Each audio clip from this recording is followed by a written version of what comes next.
उत्तर प्रदेश सिर्फ एक राज्य नहीं, दिल्ली की सत्ता का दरवाजा है और अब बड़ा सवाल खड़ा है कि योगी आदित्यनाथ दोबारा यूपी की गद्दी बचा पाएंगे या फिर अखिलेश यादव का पीडीए फॉर्मूला बीजेपी की पूरी राजनीति उलट देगा। 2027 का चुनाव जाति समीकरण बनाम हिंदुत्व का होगा या बेरोजगारी और महंगाई के मुद्दों पर जनता फैसला सुनाएगी। क्या आप सुन रहे हैं, क्या आप देख रहे हैं? उत्तर प्रदेश की राजनीति में बवंडर उठ चुका है।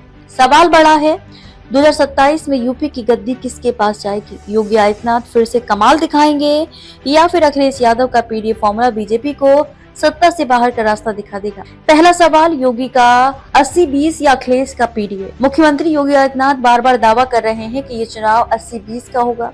80% जनता बीजेपी के साथ, 20% विपक्ष के साथ। लेकिन अखिलेश यादव कहते हैं ये आंकड़े धोखा है, क्योंकि 2024 लोकसभा चुनाव में पीडीए ने बीजेपी का गणित बिगाड़ दिया। पिछड़े, दलित और अल्पसंख्यक एकजुट हुए और बीजेपी को भारी नुकसान उठाना पड़ा। तो 2027 में सवाल है कि क्या वाकई 80-20 होगा या फिर पीडीए बीजेपी को 20 में समेट देगा? दूसरा सवाल, जाति गणित या हिंदुत्व? उत्तर प्रदेश का सबसे बड़ा सच है जाति समीकरण। 50% से ज्यादा ओबीसी, 21% से ज्यादा दलित, 19% से ज्यादा मुस्लिम और यादव तो सिर्फ 6% है। लेकिन राजनीति का सबसे मजबूत ठिकाना यही है। 2024 में गैर यादव ओबीसी और गैर जाटव दलितों का झुकाव एसपी की तरफ गया। यही बीजेपी की सबसे बड़ी परेशानी है। तो क्या 2027 में वोट जाति पहचान के नाम पर बटेंगे या फिर बीजेपी हिंदुत्व और विकास का नैरेटिव खड़ा करके जाति समीकरण को धो डालेगी? तीसरा सवाल, अखिलेश का नया दांव।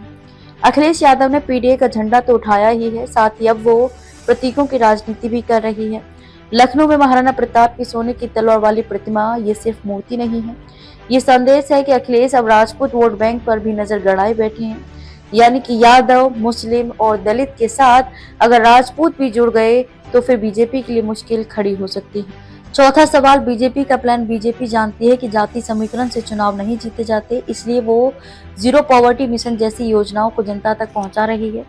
13 लाख गरीब परिवारों को जोड़ा गया। 2047 तक विकसित उत्तर प्रदेश का सपना दिखाया जा रहा है और सबसे बड़ा हथियार अयोध्या का राम मंदिर। लेकिन सवाल है, क्या राम मंदिर हिंदुत्व और विकास का नैरेटिव युवा बेरोजगारी, महंगाई और जाति असंतोष को ढक पाएगा? जनता का मूड बदलाव या दोहराव? कांग्रेस और बसपा अब हाशिए पर हैं। सीधी टक्कर बीजेपी बनाम समाजवादी पार्टी की है। जनता का मूड बदलेगा या दोहराव होगा? क्या यूपी फिर से योगी मोदी के नाम पर वोट देगा या फिर अखिलेश का पीडीए प्रयोग यूपी की राजनीति की दिशा बदल देगा?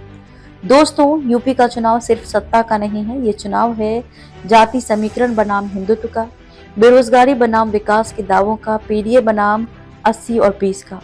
जो भी जीतेगा उसकी गूंज सिर्फ लखनऊ तक नहीं, दिल्ली की सत्ता तक सुनाई देगी। तो सवाल सीधा है, 2027 में यूपी की गद्दी कौन संभालेगा, योगी या अखिलेश?